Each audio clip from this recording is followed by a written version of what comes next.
ਹਾਂਜੀ। ਮਾਸਟਰ ਇੱਕ ਹੰਸ ਸੀ, ਅੱਛਾ ਉਹਦੀ ਕਾਂ ਨਾਲ ਯਾਰੀ ਲੱਗ ਗਈ। ਅੱਛਾ ਕਾਂ ਨਾਲ ਯਾਰੀ ਲੱਗੀ ਤੇ ਉਹ ਕਾਂ ਦਾ ਉਹਦਾ ਬੜਾ ਪਿਆਰ ਹੋ ਗਿਆ ਹੰਸ ਦਾ। ਅੱਛਾ ਹੰਸ ਨੇ ਕਿਤੇ ਆਖਿਆ ਕਾਵਾਂ ਕਿਤੇ ਆਵੀਂ ਮੇਰੇ ਦੇਸ, ਅੱਛਾ ਤੇਰੇ ਨਾਲ ਉਹ ਗੱਲਾਂ ਬਾਤਾਂ ਕਰਾਂਗੇ ਨਾਲੇ ਮਿਲਾਂ ਵਰਤਾਂਗੇ। ਅੱਛਾ ਕਾਂ ਜਿਹੜਾ ਨਾ ਉਹ ਚਲ ਗਿਆ ਹੰਸ ਦੇ ਕੋਲ। ਅੱਛਾ। ਹੰਸ ਦੇ ਕੋਲ ਗਿਆ, ਕੋ 2-4 ਦਿਨ ਰਿਹਾ, ਉਹਨੇ ਸੇਵਾ ਸੁਵਾ ਕੀਤੀ ਸੇਵਾ ਉਹਦੀ। ਕੀਤੀ। ਹਾਂ ਤੇ ਜਦੋਂ ਹੰਸ ਕਾਂ ਨੂੰ ਆਂਦਾ ਤੇਰੇ ਸਾਰੇ ਕੰਮ ਚੰਗੇ ਆ ਪਰ ਇੱਕ ਨਹੀਂ ਚੰਗਾ। ਅੱਛਾ ਉਹਨੇ ਕਿਹਾ ਉਹ ਕਿਹੜਾ ਨਹੀਂ ਚੰਗਾ? ਉਹਨੇ ਕਿਹਾ ਤੂੰ ਗੰਦ 'ਚ ਮੂੰਹ ਮਾਰਨਾ। ਅੱਛਾ। ਹੰਸ ਨੇ ਕਾਂ ਨੂੰ ਆਖਿਆ। ਕਾਂ ਨੂੰ ਆਖਿਆ। ਕਾਂ ਨੇ ਗੁੱਸਾ ਕੀਤਾ ਇਹ ਗੱਲ ਦਾ, ਪਰ ਉਹਨੇ ਦਿਲ 'ਚ ਰੱਖੀ ਗੱਲ। ਆਹ ਆ ਗਿਆ। ਆ ਗਿਆ ਜਦੋਂ ਤੁਰ ਲੱਗਾ ਤਾਂ ਹੰਸ ਨੇ ਉਹਨੂੰ ਲਾਲ ਦਿੱਤੇ 3। ਅੱਛਾ ਉਹਨੇ ਕਿਹਾ ਲਾਲ ਲੈ ਜਾ, ਅੱਛਾ ਤੇ ਜੇ ਕਿਤੇ ਭੁੱਖ ਲੱਗੀ ਕੋਈ ਲੋੜ ਪਈ ਤੇ ਵਰਤ ਕੇ ਖਾ ਲਈ। ਅੱਛਾ। ਯਾਰ ਸੀ ਨਾ। ਯਾਰ ਸੀ। ਉਹ ਲੈ ਕੇ ਆ ਗਿਆ ਤੇ ਆਣ ਕੇ ਉਹਨੇ ਆਪਣੇ ਆਲੜੇ 'ਚ ਰੱਖ ਲਏ। ਅੱਛਾ ਕੁਛ ਦੇਰ ਪਈ ਤੇ ਹੰਸ ਦਾ ਦਿਲ ਕੀਤਾ ਵੀ ਕਾਂ ਯਾਰ ਆ ਤੇ ਉਹਦੇ ਕੋਲ ਜਾਈਏ, ਅੱਛਾ। ਜਾ ਕੇ ਤੇ ਮਿਲ ਕੇ ਆਈਏ ਉਹਨੂੰ। ਠੀਕ ਆ। ਜਦੋਂ ਮਿਲਣ ਆਇਆ ਉਹਨੂੰ ਅੱਛਾ ਤੇ ਹੰਸ ਨੇ ਆਣ ਕੇ ਰਿਹਾ 2-4 ਦਿਨ। ਕਾਂ ਨੇ ਜਿੰਨੀ ਸੇਵਾ ਹੋਈ ਮਾੜੀ ਚੰਗੀ ਕੀਤੀ ਉਹਦੀ ਅੱਛਾ ਕਰਕੇ। ਉਹਨੇ ਆਖਿਆ ਵੀ ਹੰਸ ਕਾਵਾਂ ਮੈਂ ਚੱਲਿਆ। ਅੱਛਾ ਉਹਨੇ ਕਿਹਾ ਤੂੰ ਜਾਣਾ ਤੇ ਚਲੇ ਜਾ, ਅੱਛਾ। ਹੰਸਣੀ ਮੇਰੀ ਆ। ਉਹਨੇ ਆਖਿਆ। ਕਾਂ ਨੇ ਆਖਿਆ।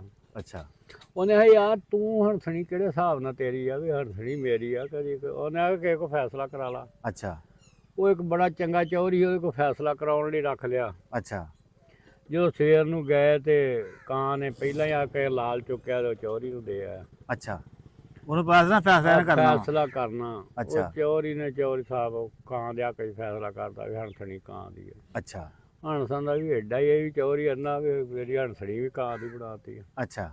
ਜਦੋਂ ਗਾੜੀ ਜਾਂਦਾ ਤੇ ਫੇਰ ਉਹ ਇੱਕ ਬੰਦਾ ਦਾ ਯਾਰ ਫਲਾਣਾ ਚੌਧਰੀ ਬੜਾ ਚੰਗਾ ਹੀ, ਉਹਦੇ ਕੋਲ ਚੱਲ ਜਾ। ਉਹਦੇ ਕੋਲ ਚਲ ਜਾ, ਉਹ ਤੇਰਾ ਫੈਸਲਾ ਕਰੂਗਾ। ਅੱਛਾ ਜਦੋਂ ਉੱਥੇ ਗਿਆ ਤੇ ਉਹ ਕਾਂ ਨੇ ਫੇਰ ਲਾਲ ਇੱਕ ਚੁੱਕਿਆ ਤੇ ਉਧਰ ਦੇ ਦਿੱਤਾ। ਆ ਦੂਸਰਾ ਉਹਨੂੰ ਦੇ ਦਿੱਤਾ। ਉਹਨੂੰ ਦੇ ਦਿੱਤਾ। ਅੱਛਾ ਉਹ ਹੰਸ ਨੂੰ ਫੇਰ ਝੂਠਿਆਂ ਪਵਾਤਾ। ਅੱਛਾ ਉਤੋਂ ਉਹਨਾਂ ਆਖਿਆ ਨਹੀਂ ਤੇਰੀ ਨਹੀਂ ਹੰਸਣੀ ਕਾਂ ਦੀ ਆ। ਅੱਛਾ ਉਹਨੇ ਕਿਹਾ ਯਾਰ ਜ਼ਮਾਨਾ ਹੀ ਅੰਨਾ ਹੋ ਗਿਆ, ਅੱਛਾ ਪੁੱਠੀ ਕੰਮ ਹੈ, ਸਾਰਾ ਹੀ ਪੁੱਠਾ ਕੰਮ ਹੋਣ ਡਿਆ। ਅੱਛਾ ਉਹਨੇ ਆਖਿਆ ਅੱਛਾ। ਉਹਨੇ ਕਿਹਾ ਯਾਰ ਇੱਕ 5 ਵਕਤ ਦਾ ਚੌਧਰੀ ਨਮਾਜ਼ੀ ਭਰੇਜੀ ਆ, ਅੱਛਾ। ਉਹਦੇ ਕੋਲ ਚਲ ਜਾ, ਹਾਂਜੀ ਉਹ ਫੈਸਲਾ ਸਹੀ ਕਰੂਗਾ ਠੀਕ ਆ। ਤੇਰਾ। ਉਹਨੇ ਅੱਛਾ। ਕਾਂ ਨੂੰ ਪਤਾ ਲੱਗਾ ਫਲਾਣੇ ਚੌਧਰੀ ਕੋ ਗਿਆ ਫੈਸਲਾ। ਉਹਨੇ ਉਹ ਲਾਲ ਤੀਸਰਾ ਚੁੱਕਿਆ ਤੇ ਉਹਨੂੰ ਦੇ ਦਿੱਤਾ। ਠੀਕ ਆ।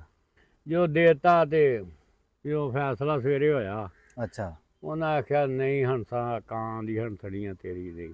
ਅੱਛਾ। ਉਹਨੇ ਉਹ ਉਹਨੇ ਚੋਰੀ ਇਹੋ ਗੱਲ ਕਰ। ਉਹਨੂੰ ਲਾਲ ਮਿਲਿਆ ਸੀ। ਲਾਲ ਮਿਲ ਗਿਆ ਸੀ। ਹਾਂਜੀ ਉਹ ਗੱਲ ਤੇ ਲਾਲਾਂ ਦੀ ਸੀ, ਹਾਂ ਹਾਂ ਹੰਸਣੀ ਦੇ ਹੰਸ ਦੀ ਸੀ। ਹਾਂ। ਉਹ ਬਾਕੀ ਫਿਰ ਤੈਨੂੰ ਪਤਾ ਵੀ ਲਾਈਨ ਪੁੱਠੀ ਚੱਲਦੀ ਅੱਜ ਵੀ ਉਹੀ ਚੱਲਣ ਡਈ ਆ ਅੱਛਾ। ਜਿਹੜੀ ਉਹ ਚੱਲਣ ਡਈ ਆ ਅੱਛਾ ਹੁਣ ਵੀ ਫਿਰ? ਉਹੀ ਆ। ਉਹ ਜੋ ਚੱਲੀ ਤੇ ਹੰਸਾਂ ਦਾ ਲੈ